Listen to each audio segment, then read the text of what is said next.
Krijohet një statu quo, një male me mbetje inerte, me mbetje shllamesh, me mbetje nga djegja, nga fura, nga përpunimi, po sa 800.000 ton hekur përpunim në vit dhe 600.000 ton qelik përpunim në vit dhe 100.000 ton përpunim gërqere në vit. Pra i thonë 1,5 milion përpunim në vit. Bëje sa kur 10%, 15% e kësajt është në forum hiri që fluturon lartë, djendotja e arit, që atash, djendotja e tokës, sepse këto sterile rinë në formën e malit, në hapësirë të hapur të agjende atmosferik, që do të thotë që ky shkumbim, kjo trep, tarace, lumore, nga Sëriku, deri në Bradarshesh, merr pikërisht në shplarjen e këtyre sterileve, mbushjen ujrat në tokçor nga Bradasheshi, Papër, Rogozhin, Peqin, deri në Karavasa, mbushjen me mbetet që shplarjen nga agentët atmosferik, pra u ndodh dhe uji. U ndodh dhe toka, pra një qytetar që ka 3 ndodhje të cilat janë vepra penale. E lëm dhe këtë. Vim ke mbetjet që për cilën po flasim. Këto mbetje u formuan në muaj në vite dhe këta bënin ta qonin në landfillin industrial në Romanat, që ka një kosto të caktuar, le të themi 1.000 euro toni, po ja vesh kohë.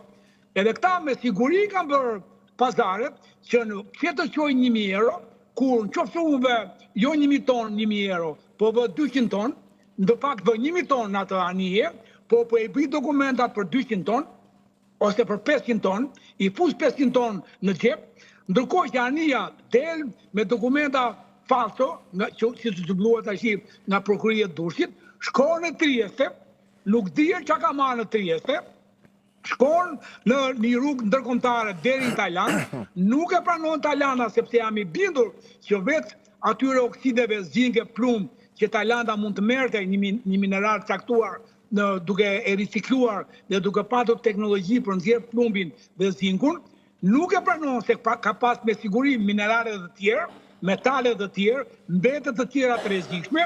Unë ndyshoj dhe për mbetje radioaktive, por le të jetë prove e prokurorisë që vërtetohet, dhe nuk e pranon.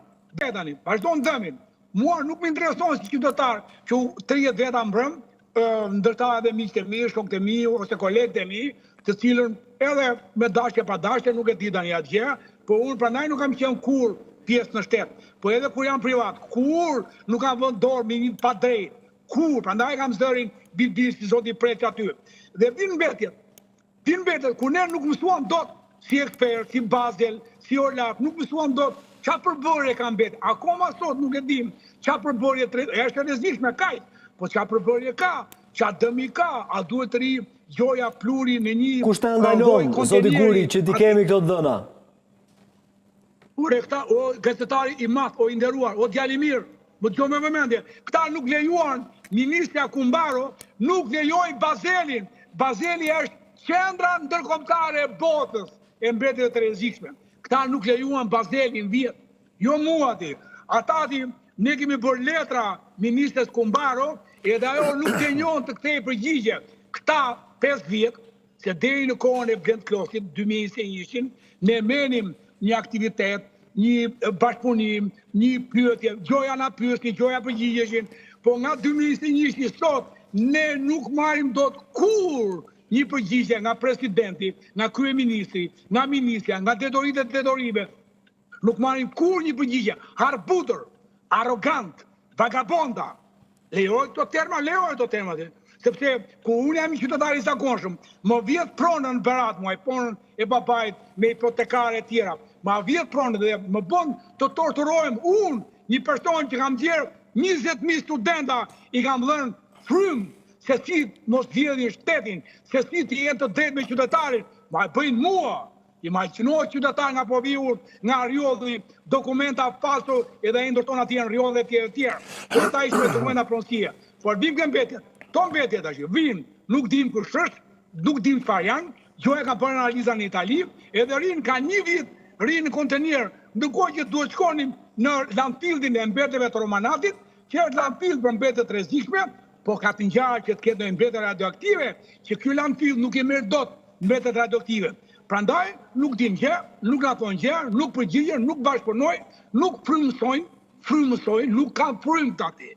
thjesht arrogant pushteti që qytetari, eksperti, profesori si sot i presh aty që ke aty. Apo edhe si unë qofsha një nga ata 100, 200, 2000 që ka ngelur. Këta nuk ta pjosin mëti. Janë aq pacip, aq patushëm sa bën përmbytje, edhe nuk mbajtën përgjithësimor për përmbytje që ishin anti-inxhinierike, anti-natyrore. Turp i madh, vjen turp nga vetja që kemi inxhinier me disë, unë inxhinier gjeolog, avokat, unë dashur unë ato di. Zoti Guri, ka diçka për të thënë, zoti Preçi, për ju. Po.